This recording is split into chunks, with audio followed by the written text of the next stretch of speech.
रात के करीब 11:30 बज रहे थे। पहाड़ों के बीच बसी उस पुरानी सड़क पर मेरी बाइक की हेडलाइट के अलावा कोई और रोशनी नहीं थी। मोबाइल नेटवर्क पहले ही खत्म हो चुका था। मुझे बस अगले मोड़ के बाद आने वाले छोटे से गेस्ट हाउस तक पहुंचना था, जहां रुकने का इंतजाम था। हवा अजीब तरह से ठंडी थी, जैसे किसी ने अचानक तापमान गिरा दिया हो। बाइक चलाते हुए मुझे बार बार ऐसा लग रहा था कि कोई पीछे बैठा है। मैंने हल्का सा ब्रेक लगाया और शीशे में देखा। कोई नहीं था। खुद को समझाया कि थकान है। तभी पहली बार मैंने उसे देखा। सड़क के किनारे एक औरत खड़ी थी। सफेद कपड़े, खुले बाल, चेहरा झुका हुआ। इतनी सुनसान जगह पर कोई औरत होना अजीब था। मैंने बाइक धीमी की। जैसे ही मैं उसके पास पहुंचा, उसने बिना सिर उठाए कहा, रुक जाओ, आगे मत जाना। आवाज बहुत धीमी थी लेकिन साफ सुनाई दी। मैंने पूछा, क्यों, क्या हुआ आगे? उसने सिर नहीं उठाया।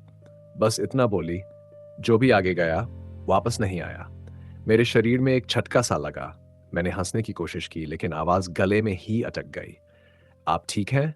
मदद चाहिए? उसने अचानक अपना सिर उठाया। उसका चेहरा, आंखें पूरी तरह काली थीं, जैसे उनमें कोई सफेद हिस्सा ही न हो। उसकी गर्दन अजीब कोण पर मुड़ी हुई थी, है जैसे टूटी हो।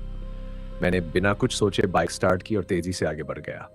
कुछ दूरी पर जाकर मैंने राहत की सांस ली। खुद से कहा कि दिमाग खेल खेल रहा है। तभी बाइक अपने आप बंद हो गई। मैं कई बार किक मारी, कुछ नहीं। चारों तरफ सन्नाटा। न कीड़े मकोड़े की आवाज, न हवा की। ऐसा सन्नाटा मैंने पहले कभी महसूस नहीं किया था। तभी मुझे पीछे से कदमों की आवाज सुनाई दी। थप। कोई नंगे पैर चल रहा था।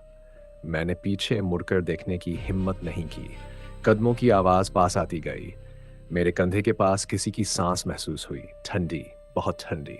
फिर वही आवाज कान के बिल्कुल पास आई। मैंने मना किया था। मेरे हाथ कांपने लगे। आंखों के सामने अंधेरा छाने लगा। तभी बाइक अपने आप स्टार्ट हो गई। मैंने पूरी ताकत से एक्सीलरेटर घुमा दिया।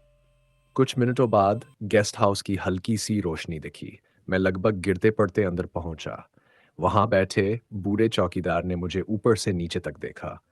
उसने बस एक सवाल पूछा, तुमने रास्ते में किसी औरत को देखा? मेरे मुंह से आवाज नहीं निकली, सिर्फ सिर हिला पाया। वो गहरी सांस लेकर बोला, हर महीने कोई ना कोई उसे देखता है। 10 साल पहले उसी मोड़ पर एक्सीडेंट हुआ था। उसकी गर्दन वहीं टूट गई थी। मरते वक्त वो सबको रोक रही थी क्योंकि आगे वाली खाई में बाद में कई लोग गिरे। मेरे पैरों के नीचे से जमीन खिसक गई। मैंने कांपती आवाज में पूछा, तो वो बुरी नहीं थी? चौकीदार ने बाहर अंधेरे की तरफ देखते हुए कहा, बुरी नहीं थी, लेकिन जो उसकी आवाज अनसुनी करता है वो उसे अपने साथ ले जाती है। उस रात मैं सो नहीं पाया। सुबह निकलकर तो मैंने देखा, मेरी बाइक की सीट पर किसी के गीले नंगे पैरों के निशान थे और मेरी जैकेट के कॉलर पर लंबे काले बाल फांसे हुए थे।